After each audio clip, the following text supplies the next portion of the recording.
to second Thursdays, poetry, books, and guitars. And art. Oh, you heard about my complaint. Today we are very thankful not only for being here, but for the human teleprompters that this place is so adequately prepared with. These are in the name of Brian and Sherry Borges, the proud proprietors of this establishment, Poor Richard's Bookshop here in Gastonia, North Carolina. Y'all give it up for them.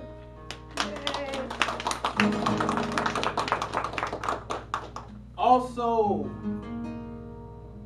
and if you're wondering why I'm talking in this voice, it is because I am being very poetic and deep. This is technically a freestyle, but it has dual purposes, not only in showing you my skills as a lyricist and a performer and an entertainer, but also as a host, because I can adequately combine the two of also giving you the information of what is going to be going down here tonight. You can look at me as a big chocolate itinerary. Cute. Big chocolate itinerary. But the only chocolate here tonight that will be standing up here in the form of a feature will be by myself and Just John. Y'all give it up for him. Because for the first time in a long time, Vanilla will grace these stages so beautifully. Vanilla chocolate. Because she's vanilla on the inside. I've been trying to get my chocolate. So vanilla on the outside. I've been trying to get my chocolate. That's another story.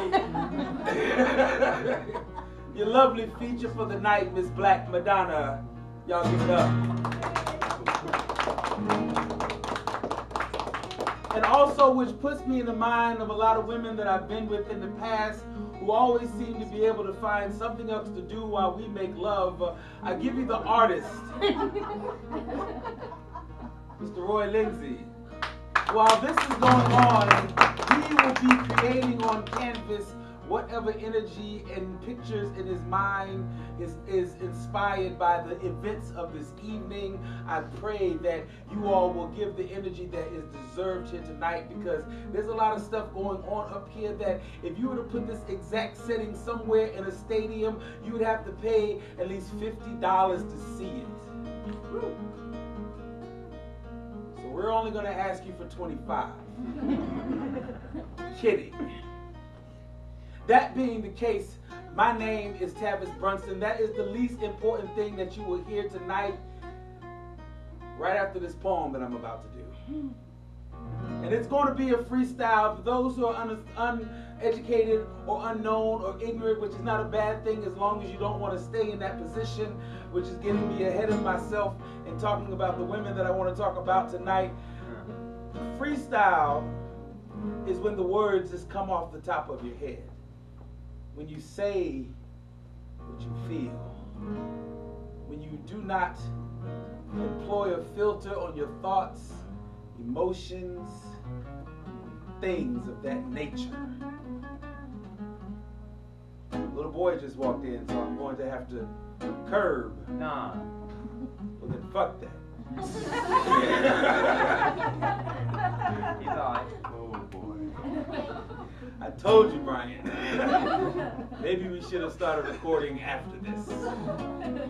So that being the case, if you all are ready for a rousing night of poetry from our lady of the night, Miss Black Madonna. No one caught that. I did. Ha ha. Music by Just John.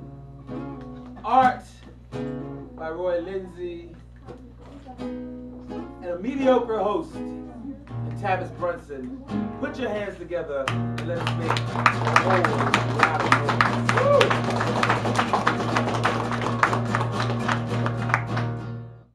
In addition to being a wonderful friend, she's also an amazing poet. Like I said, she's going to tell you more about her book and more about herself. And without any further ado, I now present to you, digging what Roy's doing? Yes, sir. I now present to you Miss Black Madonna.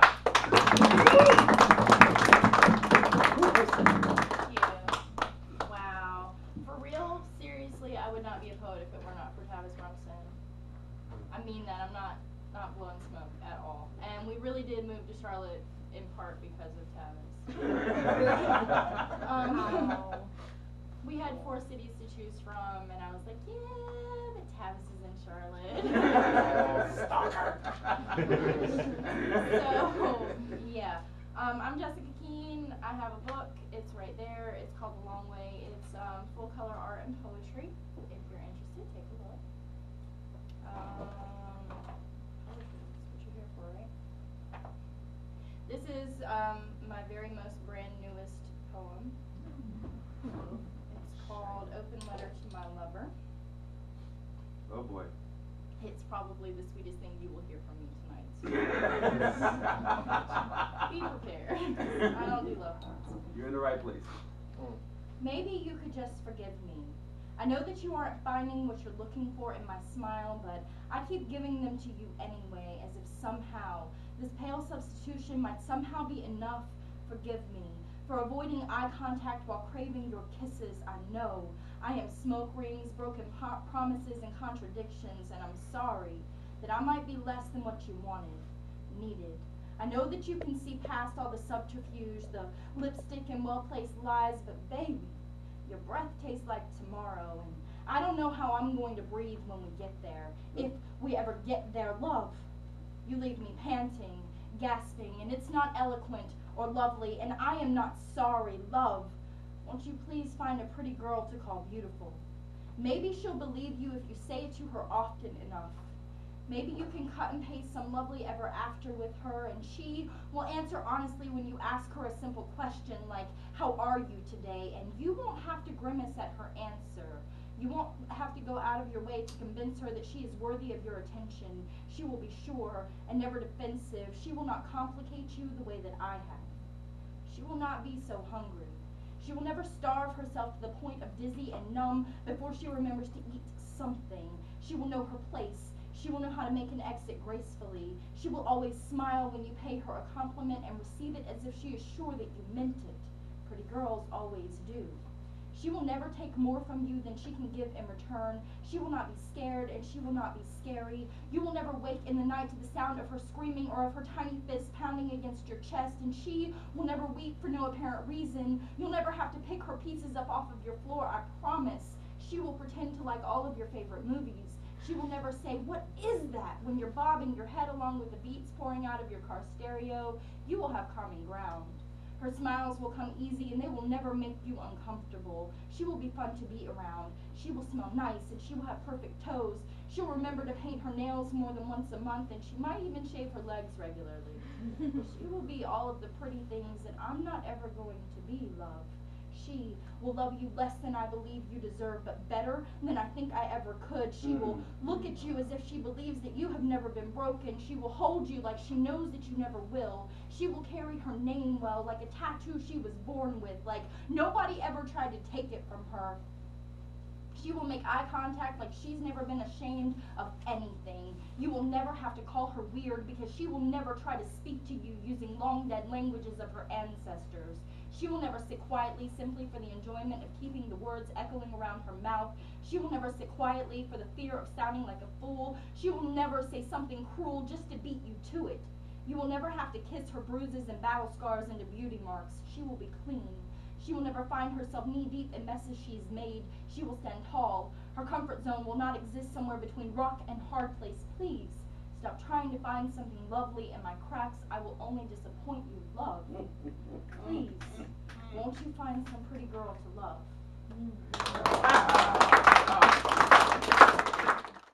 Before that, tell us a little about yourself.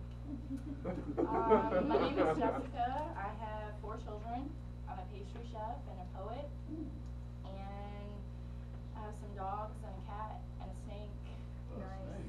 do. I have a little, he's this big. He's 3 months old. Corn snake. His name is Metaphor. So you're essentially badass. I wanted to name him Simile. But my kids outvoted me.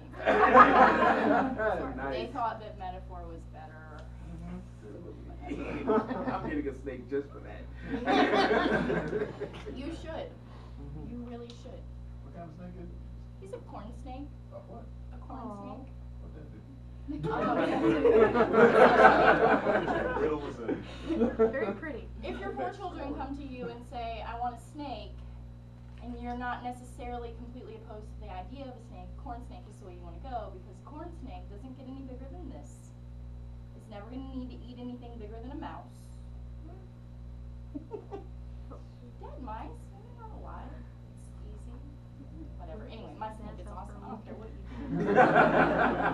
I'm going to do one more out of my book, and then we'll move on to some real poetry that's all memorized and whatnot. I did this poem I wrote this poem for a slam that I did in Arkansas. Yes, I'm so glad. Oh, sorry. Okay. I wrote this poem for a slam that I did in Arkansas a couple of weeks ago. It was called a craftic slam. Basically, the concept was the slam was in an art museum, and we had to write poetry to tie in with the artwork, and then we were judged on our ability to write a poem that tied in with the artwork. The piece of artwork that I chose for this was a painting of a trumpet tulip. Cool. And I won that slam, so. Oh, what? Trumpet tulip. Trumpet tulip, okay. It's a really big, bright, colorful tulip. Thank you. I won that slam, so apparently they liked it, and I hope you will too. When we were kids, my brother loved to contort himself into a ball. He'd climb into the lower shelf of our empty refrigerator, close the door behind him, find love somewhere between hard-boiled eggs and cartons of milk that should have had his face on them. He said that if hell was hot, then heaven would be cold, and he was getting ready. My little lost boy believed in Jesus like he believed in sunset, prayed every night, whispers through busted lips sent up to heaven, please God, give me something, anything. He wrote letters to you in there, in the cold of that hand-me-down Frigidaire, and on windy days he'd climb the oak tree in our front yard, the tallest one for 15 acres, and throw them to you. God, why did my brother have to die so young? Did you let him into heaven? And is it a sin for me to pray that maybe he's made it somewhere a bit warmer, that he shouldn't have to shiver to find his God's love? Did you ever write him back? Did you ever tell him why? Do you even know yourself, God, why? Would you let us put our dreams on dandelion seeds when you knew damn well all we would ever get back were weeds? Why? Would you let us keep dropping to our knees when you knew you weren't listening anymore? God, does he still climb into your refrigerator? Is he afraid of the dark? Does his smile still spark wildfires? Does he smile? Is it beautiful? Does he miss the warm cold of summer rain on his arms? Does he miss me? Did you give him someone to love him up there? And does she love him back even a fraction as much as I did?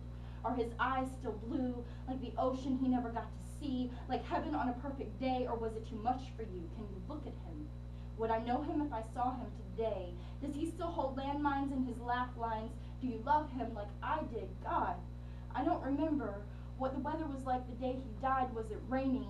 Did you cry for him? Was it cold like heaven? I don't remember what clothes we buried him in. Does he need a sweater, a warm embrace? Is it cold in heaven? Do you have postal service?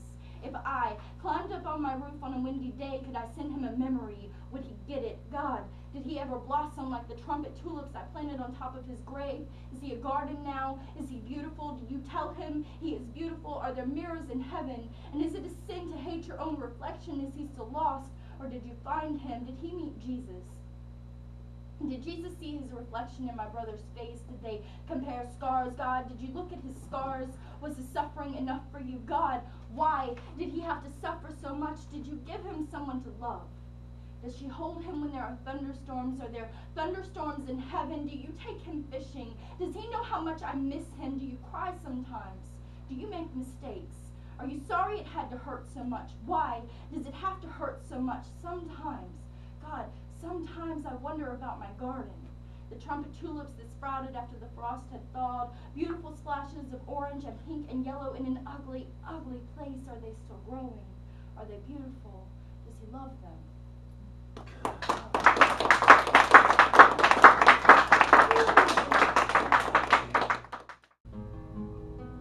I ate today. Fork to mouth, chew, swallow. Anybody that tells you that this is easy has never stood close enough to an anorexic's fragility. People seem to think the answer should be as easy as simply telling me to eat. Maybe it should be. I write it on my bathroom mirror almost every night, and I always say, today I will. But anorexia is a delusion that lives in the mirror. Looks back at you and says, you know, if you were just a bit thinner, if you had just a bit more control, maybe I could love you. It's a tapeworm tattooed across my waistline. I believe only I can see. Phantom taste of all the things I was told I would never be good enough to have. It's a lie you choose to believe. Rib cage, wrist bone, femur. He said he loved the curve of my jawbone, the way that my spine would rise to meet him, and I loved the pain of loving him, tangible like hunger, hollow like wing bones, feathers, shoe boxes. Who would choose this? Me.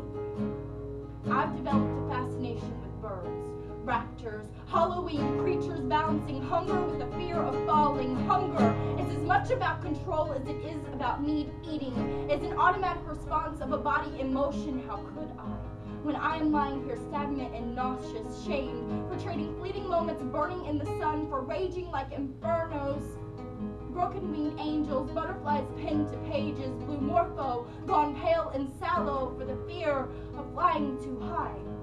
Hungry kittens growling in alleyways. Hungry is an act of desperation. It's the last whisper of you are beautiful from the lips of a failing God. It's a lot like falling in love. Obsession, desire, control, and it's painful. A lot like falling in love. Until you hit the bottom of the spiral and realize that you are starving. They don't make an awareness ribbon for this. It happens slowly, creeps up on you like frail shadows, clumps of hair in the shower. They will tell you that anorexia is only fatal in the most extreme cases, that it isn't really a disease so much as a cry for attention. The truth is that anorexia is the slowest, most painful suicide you could ever wish for yourself. At 85 pounds, a 5'6" woman's kidneys will fail her. This is not speculation. Today, I weigh 96. Today, I ate. I told the monster that lives in my mirror to shut the fuck up. Felt a lot like falling in love. Yeah.